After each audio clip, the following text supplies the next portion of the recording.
Hello everyone. The movie we are going to talk about today is called Invictus.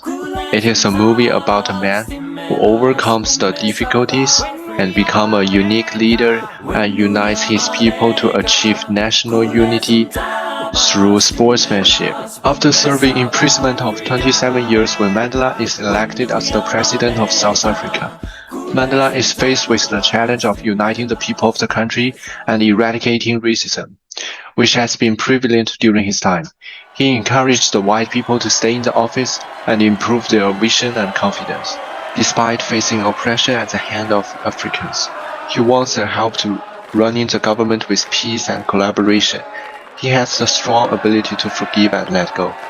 He keeps his grudges and works towards the cause of integrity. Mandela invited Captain Franco his dinner over tea.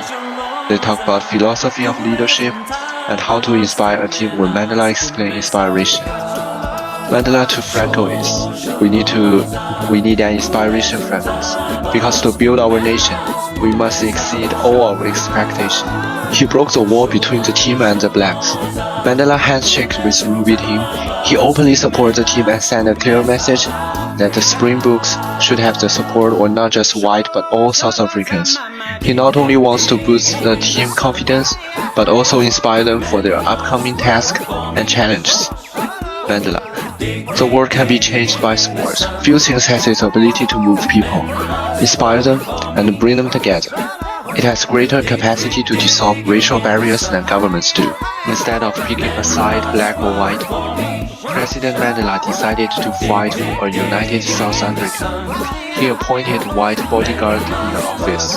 He credits others rather than himself as he acclaims Franco for the team's victory. Enjoy tea in a meeting with peanut even though it is British and not African custom. Presidents are the ones who receive service, respect, kindness, and concern, but they rarely show this to others. But Mandela shows these things to his staff. See himself as a president of a single nation, not two rival races. Wants to use his leadership skill to make South Africa a successful and unified nation. Not his own. Listen to those who society had ignored and sold out those who society had cast away. He served the poor and the rich. He served the education and illiterate. There is no one Mandela did not care for. He saw everyone as his brother and sister, even his enemy. While rulers all over the world were busy empowering themselves and their friends, he was busy empowering his people. He was a unifier.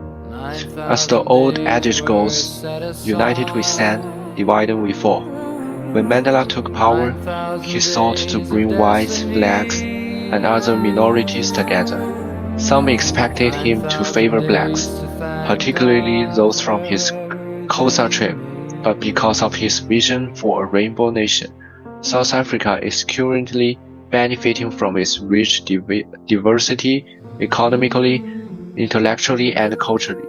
The last president of apartheid era South Africa is F.W. de Klerk, held Nelson Mandela as a great unifier who displayed a remarkable lack of bitterness, self-sacrifice, a messiah-like figure to his people. Nelson Mandela spent 27 years of his precious life in prison on Robben Island, hammering on rocks in the scorching heat during the day, only to retire to a tiny 80 by 7 foot concert cell with only a straw mat to sleep on. When he was offered freedom in 1985, he refused, saying, "I cannot and will not give any undertaking at a time when I and you, the people, are not free. Your freedom and mine cannot be separated."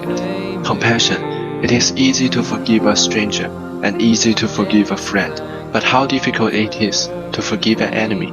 Nelson Mandela forgave his greatest adversary, the apartheid government, which not only caused tremendous suffering to himself and his family, but also to his countrymen. He could have demanded the heads of those who murdered thousands of innocents in danger South Africans, but he chose the higher road instead. Setting up the Truth and Reconciliation Commission, he left a legacy of forgiveness and reconciliation, not only for his people, but also for the world.